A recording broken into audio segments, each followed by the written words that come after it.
Hi everyone. Just a reminder, we are in the sort of home stretch of this course and of this semester, and we're in the period of the course where we're thinking about beyond the individual level, right? So we spent a lot of time this semester talking about people, their individual outcomes like job attitudes and performance. We thought about their KSAOs.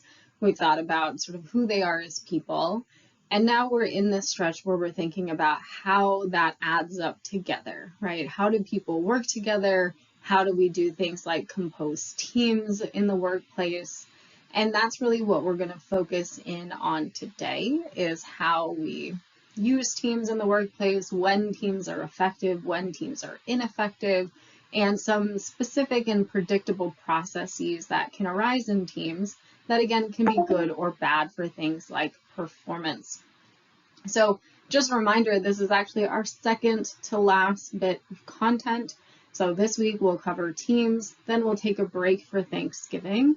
And then in our final week together, we'll cover leadership. So we are kind of really down to the wire here. All right, to formalize our agenda for today in thinking about teams and how people work together, we're going to first start off by identifying the importance of teams. So we'll talk about sort of the big outcomes of teams and what happens when teams are ineffective in particular. So what are the costly consequences of ineffective teamwork? Then we'll spend some time talking about team inputs and processes. And here, this is where we'll talk about what functional teamwork looks like and some of the, again, inputs and processes that allow teams to thrive and function in the ways that organizations intend.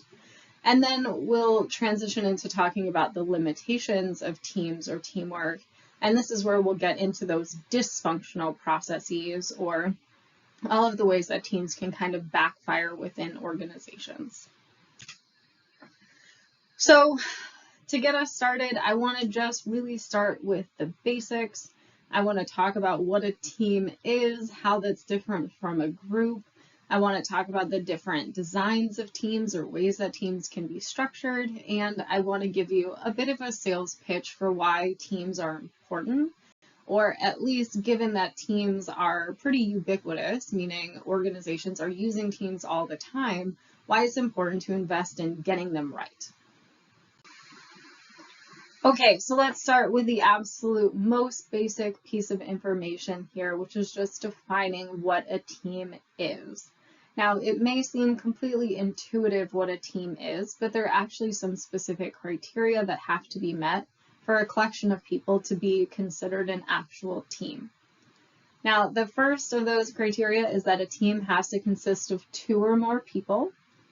The second of those criteria is that those 2 or more people have to work together interdependently over some period of time, meaning their work is reliant on one another, or they have to work together to accomplish the task.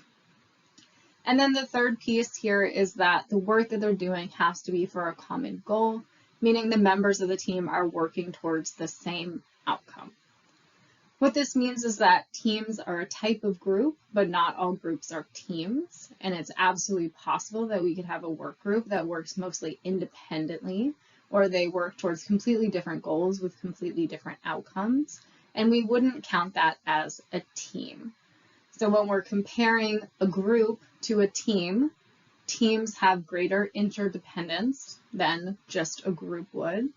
And teams are also working towards a very specific task-related goal that's shared in common. So a good example of a team is the in-class assignments that you do every week for this particular course. You have to work together, you pool your resources, you produce one assignment that gets 1 grade at the end of it. So that's working towards a very specific task, right? Interdependently, you have a common goal. Now, if, say, I had a research lab, everyone might work together in the same space. They might all have the same supervisor, and they might be working on similar kinds of tasks. But if they're all working on individual projects, running individual experiments, then that would be a group rather than a team.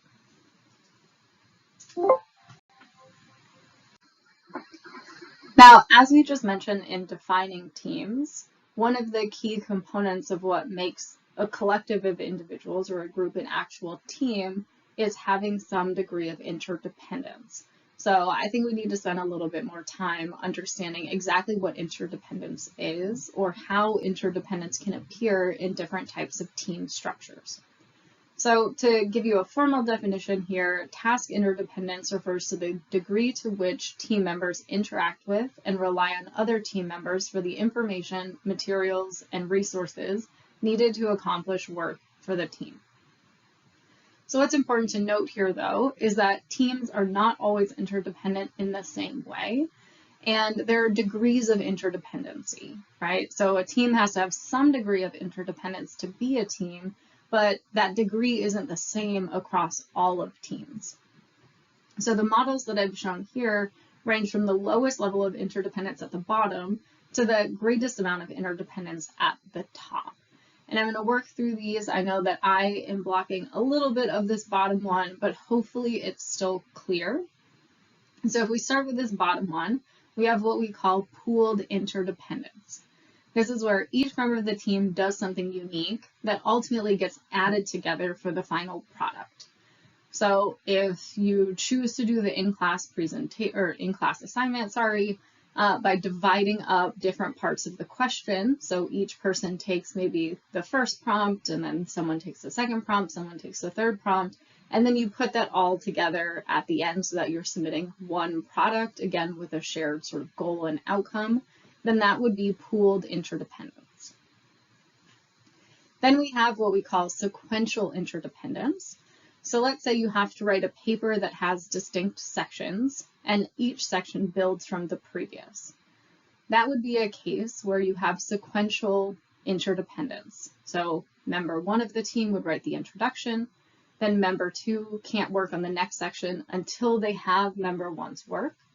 And the same is true for member three. So member two is going to write the second component of that paper. So member three can't get started on their work until they have member two's work, and so on. You can also think of this as a relay race, right? You're passing the baton to the next person. So you need the first person to complete their work, then the second person can get started, and what they're doing is going to depend on what the previous person did, and you just keep passing that baton through the team. Then we have reciprocal interdependence, and this is pretty similar to our last example, but here we have a little bit of back and forth between members. So maybe member one does their part and then passes it on to member two, but then member two passes it back to member one for revisions, and then they might pass it over to member three.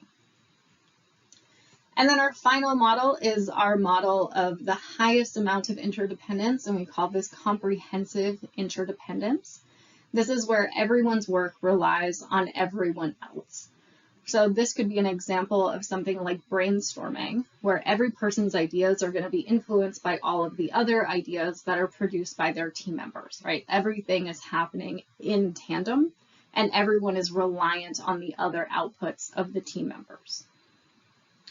So the key point here is that all of these are forms of interdependence, and any configuration would make a group a team.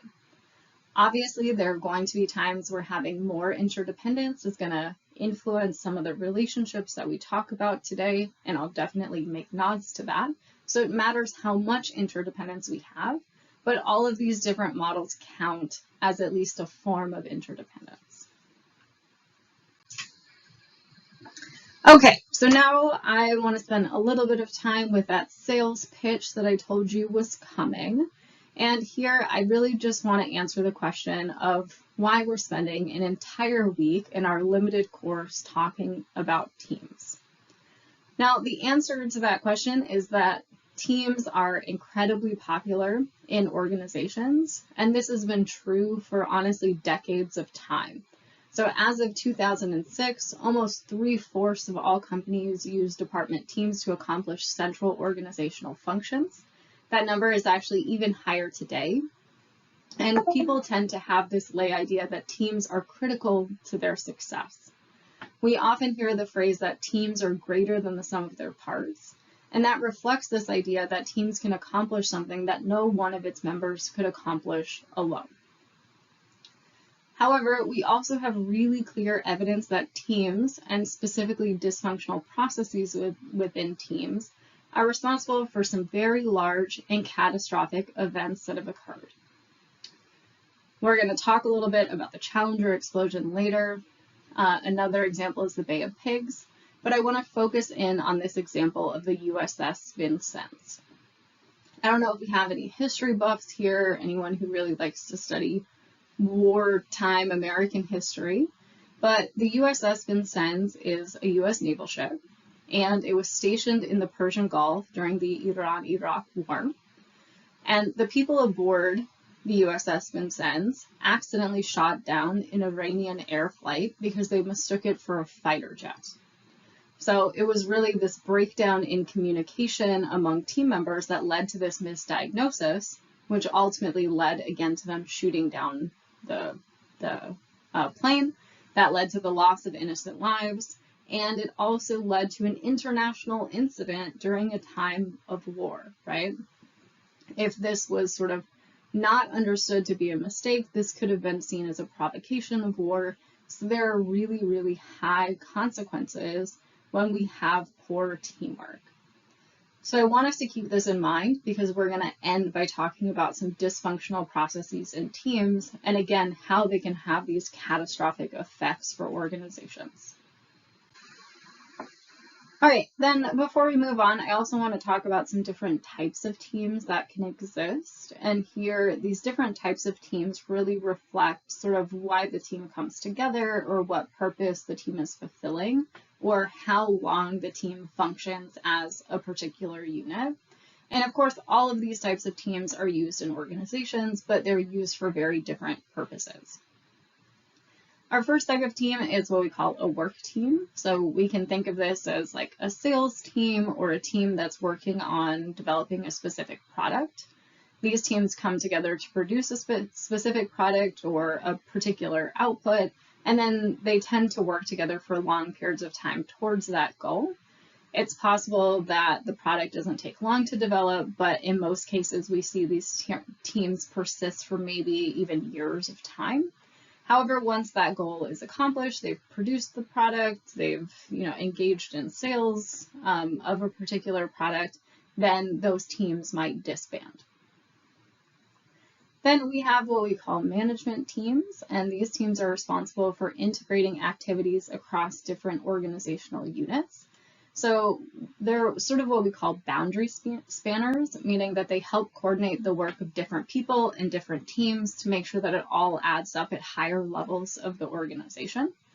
They also tend to adhere for long periods of time and may just be a stable part of the organization. So they don't necessarily meet that frequently, right? So we can think of this as like a board of advisors or something like that. So they don't necessarily have really high involvement, but they do last for a long time. Then we have what we call parallel teams, which might be some kind of advisory board or panel. They can be assembled for short or long periods of time, but ultimately their function is to oversee some other process and provide feedback. So they kind of just exist as a sounding board for other teams. And then we have project teams. These are teams that come together for one specific project. Maybe there's a bug in a recent product that was launched, so you assemble a project team to solve the problem. Their lifespan can really vary, but they tend to be pretty short-lived, right? They just come together until that project is finished. And then finally, we have an action team. These are teams that are more characterized by coming together to accomplish a difficult task under difficult conditions. So I think a great example is a medical team in the emergency room. If you have a patient that comes in, medical teams have to come together really quickly based on the patient's unique needs, and they have to work together under very high stakes conditions to save the patient's life. As you can imagine, with these types of teams, with action teams, they might be coming together with people they've never worked with before. And that's a key defining feature here, right? That these are teams made up of people the other members may not really know very well, or they may not be used to working together. And then all of a sudden they're thrown into a team. So again, if we think about the ER, it's just going to be whoever's on shift. And that might be a different combination of people than have ever worked together before under, emergent circumstances for a patient. So I think this is a great segue to understanding how teams come together and how they get to know each other enough to be able to perform well as a team. So here to answer this question and understand how different individuals come together as a team and get to know each other, I want to introduce two models of team formation. And I'm going to start with what we would consider to be the classic model of team formation. This model says that teams go through a linear cycle of getting to know one another. That cycle starts with forming. This is where the group comes together for the first time. They really haven't interacted with each other very much. And in this stage, they're really just spending their time getting to know people and establishing the norms of the group. Then we move into the storming period. And this is where people start to become more authentic, right? They start to express their personalities a little bit more. They're coming out of their shell a bit. And they're also more willing to disagree with one another. This can be a sort of a chaotic time in team formation because this is where we can see some personality clashes. That's why we call this storming. But ultimately, this is a good thing for team formation. Then we hit our norming phase, and this is where we start to feel a sense of being connected to each other. We start to learn each other's personalities, learn how other people like to communicate.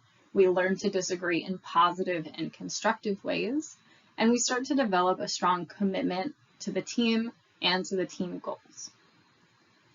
Then we have our performing phase, and this is when teams really start performing well together.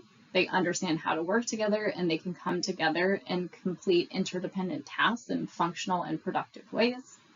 And then our final phase is adjourning, which is just when teams disband. They've accomplished what they came together to do, so they no longer need to work together. Now, that's one model, right? And that model assumes that teams progress, again, in a very linear and predictable way across time. But it may not always be true for teams that everything is so linear and predictable. So we also have this alternative model, which is what we call the punctuated equilibrium model, right? So punctuated equilibrium appears in the middle of this picture here, where we have the squiggly line. Essentially, what this model argues is that groups may go through the processes that we just saw for some period of time, and they may be in that performing stage for a while, but then there may be some kind of change, right? There might be a disruption to the team. Maybe the team loses a member, maybe they have to gain a replacement or add somebody new to the team. That requires sort of renorming, restorming, or there could be a serious change to the task that they're working on, and that could interrupt the typical process that we see. What this model would say is that teams that undergo some kind of big disruption might need to kind of go back to the drawing board in some ways. So they might get back into that storming period where they have these disagreements and they have to relearn a new member or reorient to new tasks, figure out the best way to do that, those sorts of things. And the assumption is that teams will resolve that period and will again return to the performing stage and reach a point where they can work in relative harmony and have some agreement about team tasks. But the key with this model is that it assumes that performance periods aren't just smooth sailing and that there may be interruptions here that require this revision process.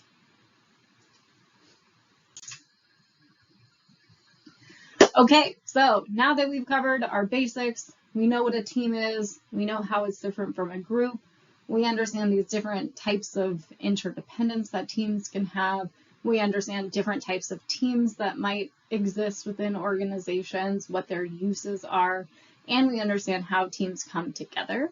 We're going to spend some time talking about team dynamics. And here I want to come back to the idea that teams are better than the sum of their parts. We're going to sort of engage with that idea for the rest of the lecture. And first, we're going to talk about the ways that teams can be functional, right? We're going to talk about all of the positive team dynamics. And when we have these, we would see that teams do function well and can produce more than the sum of their parts. But we're also going to end by talking about the ways that they can be dysfunctional and the ways that it might actually be worse to use a team than have people work independently.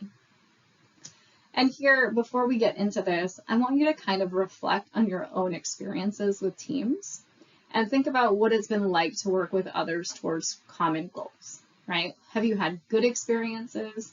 Have you had bad experiences? Are there some specific or common challenges that you experience in group environments? Typically, when I ask students this and ask them to reflect on group work in classes in particular, they don't have very positive experiences, and there are some predictable dysfunctional processes that emerge. So I want you to keep all of that in mind as we talk about both the good and bad of teams. And first, to sort of talk through the good parts of teams, I want to introduce a model. And this model is what we've come to use to understand team effectiveness and what makes teams work well together. And that model is called the Input Process Outcome Model, or the IPO model. And essentially what this model argues is that all teams have certain inputs or things that the individual members of the team bring to the table. That includes things like the KSAOs of the specific team members or the specific environment that they work in. Then those inputs or characteristics of the members of the team and the environment influence the processes that the team will engage in. So those processes are things like how well the team coordinates, how well they communicate with one another, and how cohesive they are. And then finally, both these inputs and processes are going to influence the outcomes of the team, such as how productive they are and how satisfied the individuals on the team are. So we're still thinking about the same kind of outcomes here that we've cared about all semester. We're just thinking about them at the team level rather than the individual level.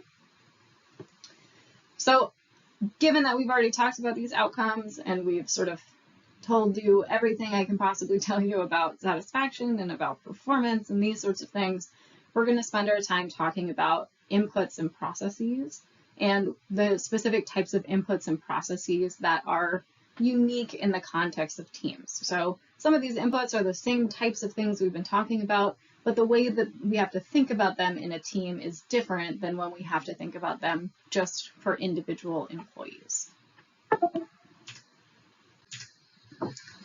All right, so starting first with inputs, the first team input I want to talk about is what we call team composition.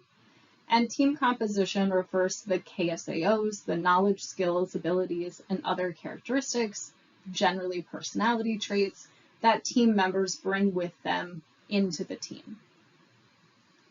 When thinking about these types of characteristics, things get immediately and infinitely more complicated in a team context as compared to just thinking about individuals.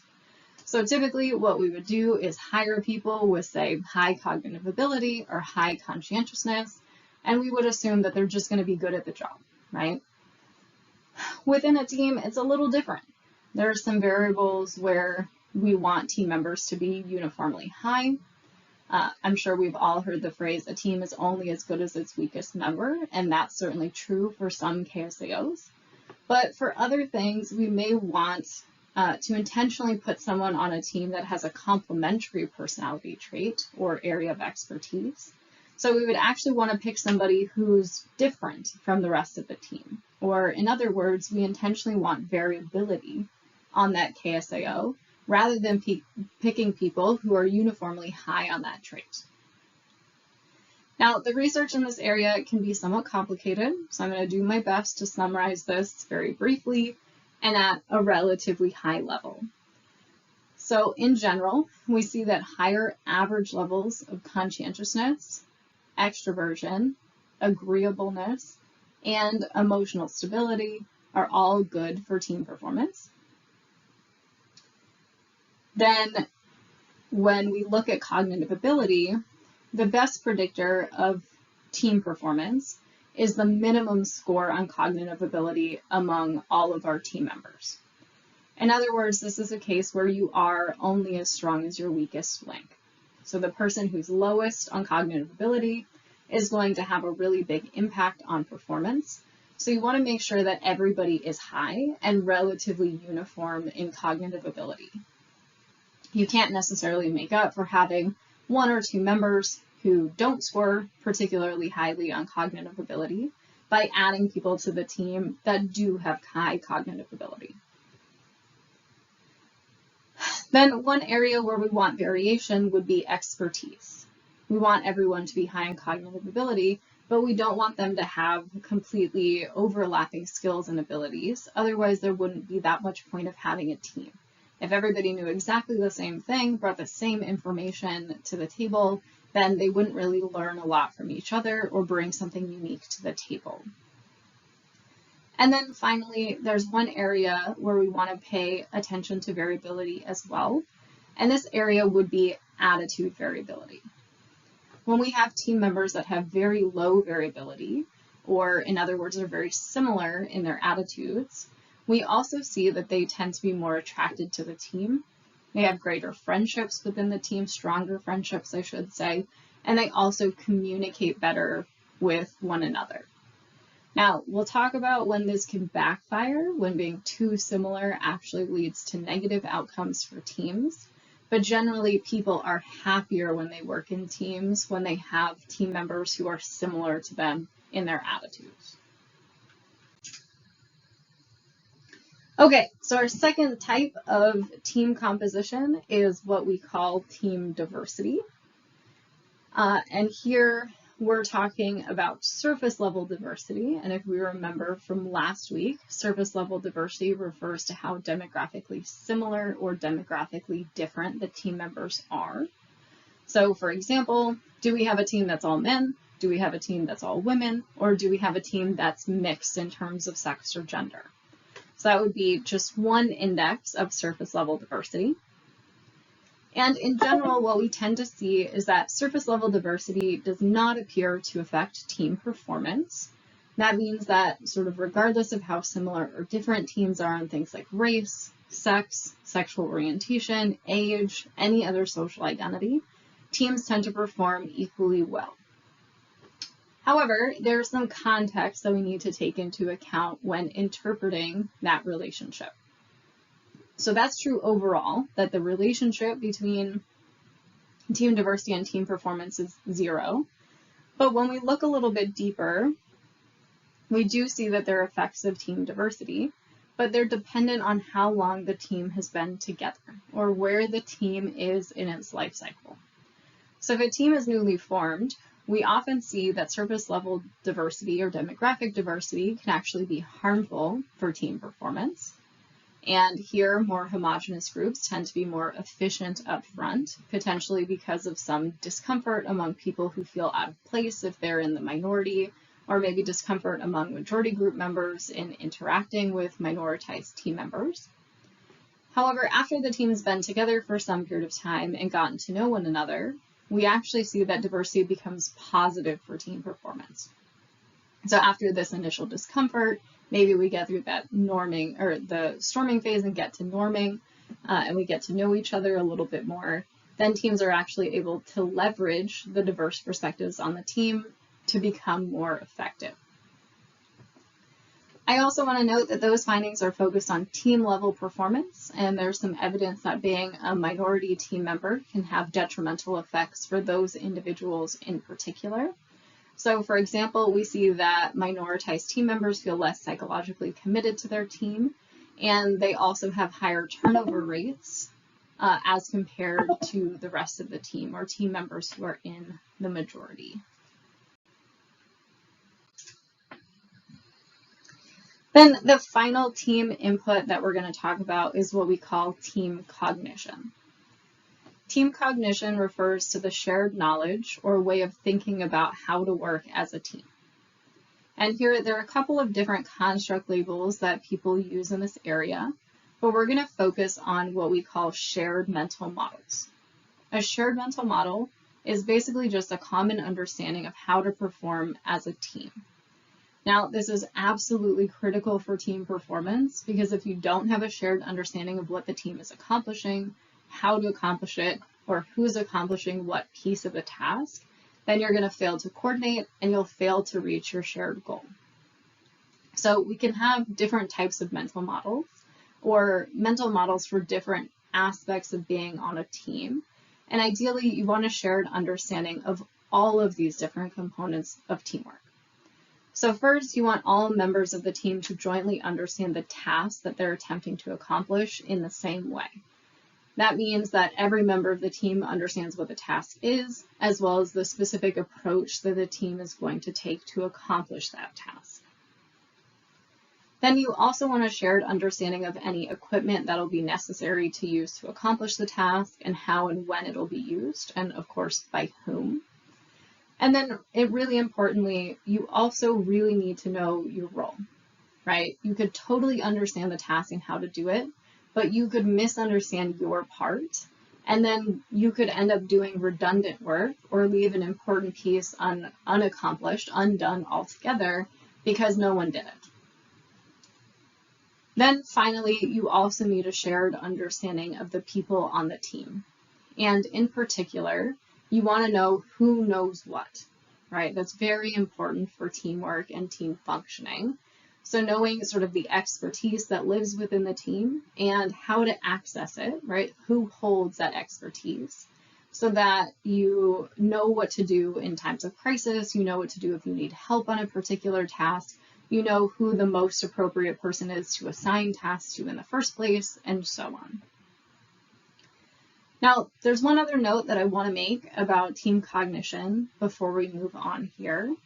And so far, we've been talking about shared mental models as if they're the only part that matters is that everyone's on the same page or has the same understanding, right? I keep saying that you want to understand the equipment and you want to understand the tasks and you want to understand your role. And it's certainly important that people understand things in the same way, but it's also important that those mental models are accurate. So sometimes you have cases where everyone agrees, everyone has a shared understanding of what the task is, a shared understanding of what equipment they'll use, a shared understanding of who's supposed to do what, but it is also possible that everyone can be wrong, that everyone can have the same incorrect shared understanding about the tasks or about the roles on the team. So when thinking about shared mental models in particular, we want to consider how similar team members' mental models are, but also how accurately they reflect the true situation. Okay, so we've talked all about these inputs. We've talked about the KSAOs that people bring to the table, when we want those KSAOs to be uniformly high, when we want them to be variable, or when we just want people to have high average levels of them. We talked about things like team cognition, so understanding who's in the team, who contributes to what expertise is held, what the task is, and how we're going to accomplish it. And now we want to focus in on team processes. So how things like team cognition, team KSAOs actually contribute to the processes that ultimately should translate all of those inputs into team performance. And here we want to, I want to start off by defining what a team process is. And here team processes reflect the different types of activities and interactions that occur within teams and contribute to the ultimate end goals of teams.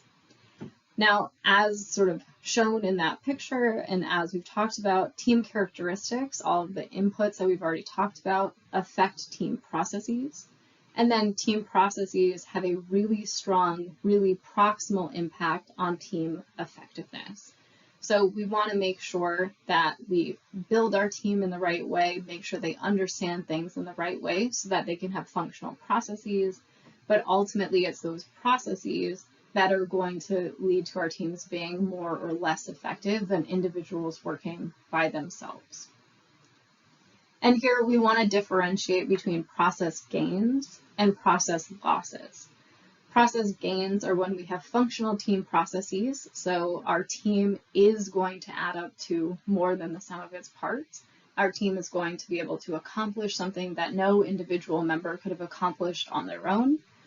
And process losses are what happens when we have the opposite, when we have dysfunctional team processes. So our team is actually less effective than if those individuals were working on their own.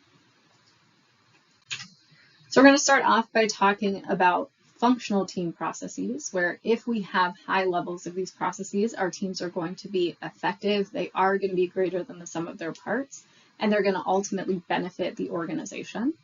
But again, in just a little bit, we're going to talk about the dysfunctional components of teams and all of those process losses.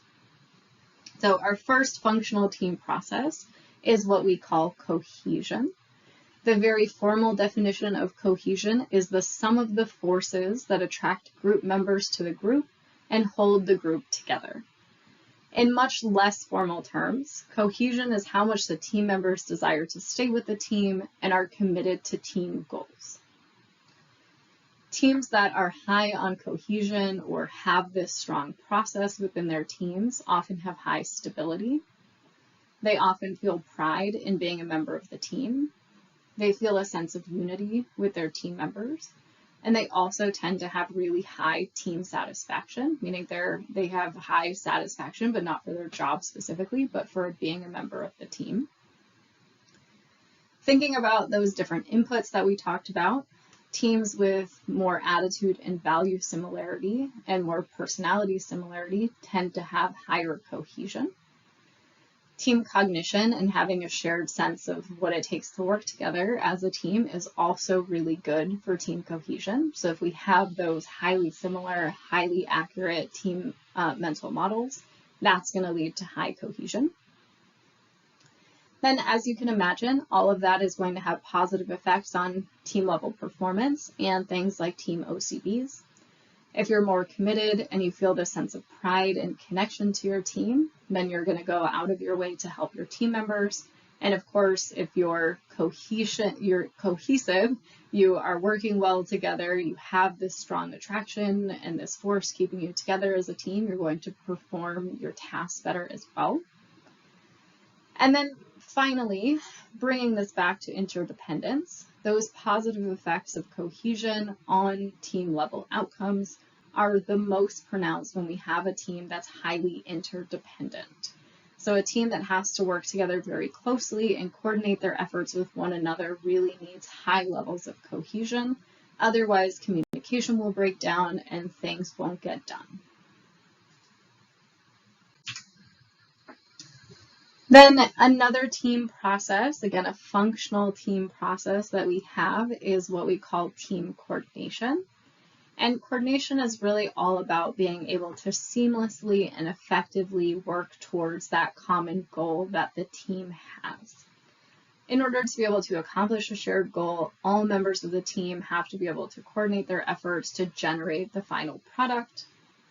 Teams with low coordination would be teams where people may be duplicating effort because they failed to coordinate who was supposed to work on what aspect of the task. They also may fail to synchronize their work, so certain tasks get done on time. So let's say there's an instance where team member 2 can't accomplish their task without team member 1 first accomplishing their task, like we talked about at the beginning of this lecture. If team member 1 doesn't know that team member 2 is waiting on them or doesn't know the deadline by which they need that information, then that would be an example of a failure to coordinate. Now, we refer to those failures as coordination losses, right? In the same way that we use process loss broadly, this is just more specific. And these different coordination losses result in wasted efforts from the team. And if people are doing the wrong thing or they're doing things in the wrong order, it's going to cost effort from the team that isn't going to pay off. And then they'll have to devote more effort to correcting it. So these types of failures can also create tension on the team if someone is blamed for the coordination loss, and that can result in lots of other kinds of disruptions. Then the final process we're going to talk about here is what we call information sharing or team communication. And here communication is very critical to essentially all functioning within a team. And in fact, one of the underlying assumptions of a team is that team members have unique perspectives, they have different expertise, different knowledge, and that they're willing to share that unique expertise or unique opinions with other members in the team. And that's what allows teams to make better decisions or be more innovative or more effective and creative than individual team members would be on their own. Now, unfortunately, though, we see that communication on teams is often very poor. And in particular, this assumption that people will share unique information doesn't really play out the way that we hope it would. So when teams are asked to discuss issues or come up with solutions, what we find is that they spend more time talking about shared information or information that's jointly held by all members of the team, rather than talking about information that's uniquely held. And this might be for lots of reasons. They might sort of prioritize cohesion or getting along, so they don't want to dissent or share information that other people don't have. But what this ultimately means is that team members aren't learning new information and people aren't challenging the basic assumptions or creating novel solutions within the team because they're only sharing the stuff that everybody knows. Now, we do see that there are some conditions where people are willing to share the uniquely held information that they have. And specifically, we see that this happens when people feel psychologically safe, or when people feel as though they aren't going to be judged by the other members of their team, they're not going to be ridiculed for their ideas, or they're not going to be otherwise rejected if they share different information or challenge the sort of prevailing notion in the team at that time. So again, this challenges the assumption that teams are always going to produce better solutions than individual members if they were working alone, because it's only when the organization makes a concerted effort to create a safe climate that this will really happen. This isn't to say that we can't have this information sharing occur in the way that we hope. It's just that we have to be very intentional about creating team cultures, team climates that allow for that to happen. Okay, so teams can be effective when we have those processes that we just talked about. When teams have high cohesion, when they have good communication, when they have high coordination, teams can be really powerful and they can bring a lot to an organization that the individual members of the teams couldn't accomplish on their own. However, processes can also backfire. There are dysfunctional processes that can happen in teams that might actually lead teams to be ineffective, less effective than their individual component parts, or even end up with catastrophic outcomes. And some of this is predictable, right? There are some predictable processes that emerge within teams that can be really dysfunctional. And we're going to focus in on a couple of those that are the most common and the most detrimental when they happen. Now, the first of these is what we call groupthink. And this is something that you may have heard before. This is something that's kind of entered into popular discourse, and we hear this word kind of bandied around. So it might not be completely unfamiliar, but to formally define groupthink, this is a process that occurs when a group comes together and basically makes a bad decision that the individual members of the team know is bad and wouldn't have made on their own. So in other words, there are group forces that make a team decide on something that maybe none of the individual members would have done if they were making the decision on their own.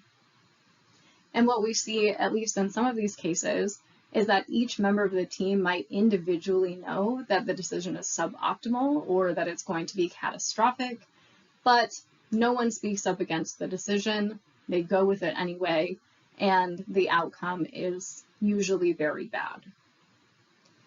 Now, part of this is kind of a natural dynamic to being on a team and feeling reduced personal responsibility for the outcomes of decisions that are made by a group rather than by an individual.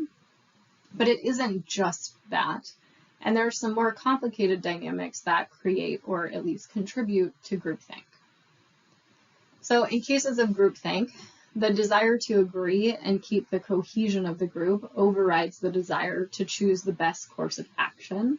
And there are several conditions that contribute to that being the case. So first, groupthink tends to happen in highly cohesive groups, right? If you remember, I mentioned that there's high conformity in cohesive groups, and that sometimes it can lead to dysfunction. And this is what I was referring to. Second, if we have that pressure for conformity, so if we create dynamics in the group where people are rejected, people are ridiculed, mocked, judged, cast out from the group if they dissent, then that's also going to lead to groupthink. Third, if we have a strong leader, so particularly someone who's charismatic or someone who punishes dissenters, then that enables groupthink to occur, right? It's very difficult to stand up to a strong leader, particularly if they're very sort of influential, they're very persuasive in the way that they lead. And then finally, groupthink is most likely to occur when the group or the team is relatively isolated. And what I mean by this is when there aren't outside people who might have an influence on the group or give an outside opinion. So if you don't have that sounding board, that advisory board that overlooks the decisions of the team, and you just have this insulation of the team with this high cohesion, pressure for conformity, and a strong leader, then there's no one to kind of break through the wall or break through this bubble. Okay, so now I want to walk through an example of groupthink that I think helps highlight how detrimental the consequences can be here.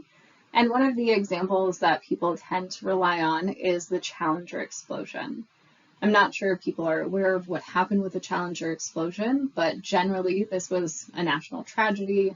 It was a space shuttle that was launched, and only 73 seconds after launch, the shuttle actually exploded, and it killed all 7 crew members who were on board at the time. And really what makes this stand out as such an important example is that there's a lot of evidence that came out when they started investigating what led to the explosion that unfortunately indicated that the explosion was completely avoidable. And more specifically, there was evidence that people knew ahead of time that the explosion was actually pretty likely to happen. So to give you an idea, very high level of what went wrong with the Challenger explosion, what happened is the O-rings on the shuttle basically disintegrated because they couldn't stand up against the really extreme cold temperatures that they were exposed to in the atmosphere. And that's what caused the explosion. And the only reason that's important is because there were a number of members of the team that actually predicted ahead of time that this was a likely outcome, and that recommended that they shouldn't move forward with the launch. But again, the people in power suppressed this information from outside sources, right? They didn't let it leave the immediate team, and they decided to move forward with the launch anyway. Now, one of the major reasons why they chose to move forward is because the shuttle had already been delayed, and they were sort of under high scrutiny. Everybody was watching this on the world stage, and they felt like they didn't want to let people down, they didn't want to look bad, so there was all of this external pressure to launch on time and not delay again, and that time pressure led them to make these suboptimal decisions for all of the wrong reasons and overlook some really compelling evidence that they weren't ready for launch. Then other contributing factors were strong leadership and a lack of dissent. The person at the top of this team was absolutely obsessed with making the launch, and no one wanted to go against this directive. The group was also relatively isolated from the scientists and engineers involved in the project, so they didn't receive the information about the O-rings until very late in the process. And at that point, we had some escalation to commitment, right? They didn't want to reverse their decision to launch, so they moved forward with it anyway. Then another negative team process or dysfunctional team process is what we call team conflict. But here I actually want to differentiate between 2 types of team conflict because not all conflict is always a bad thing for team performance. And here we can differentiate between what we call task conflict and then what we call relationship or team conflict. task conflict is where we disagree about the decisions that we're making. We disagree maybe what the best solution to a problem is, and we just generally have different viewpoints about how to best accomplish the task the team has been assigned. Then relationship or team conflict is when we disagree just sort of interpersonally. So if we don't get along, our personalities clash, we don't like each other, that would be relationship or team conflict. And again, these don't have the same effect for team performance. We actually see that task conflict can be good for team performance. It's not always good for team performance, but it can have a positive relationship because it can actually make us take a step back. It can help us overcome things like groupthink and start to think about things more critically, more deeply, right? Because we have people challenging our viewpoints. So we have to come together and really try to figure out what the best approach is moving forward. And that requires much more attention to detail and much more deliberation than if everyone just agrees. So that's how this can be positive for performance. If we think about relationship or team conflict, though, this is virtually always negative for team performance. If we can't get along, if we dislike each other, if we're butting heads, if we're constantly arguing over interpersonal issues, then it just makes it really difficult for us to come together and accomplish our tasks. So task conflict can actually be a good thing insofar as it requires us to think about the task a little bit deeper, think about the potential paths forward a little bit deeper, but relationship or team conflict is always bad for team performance.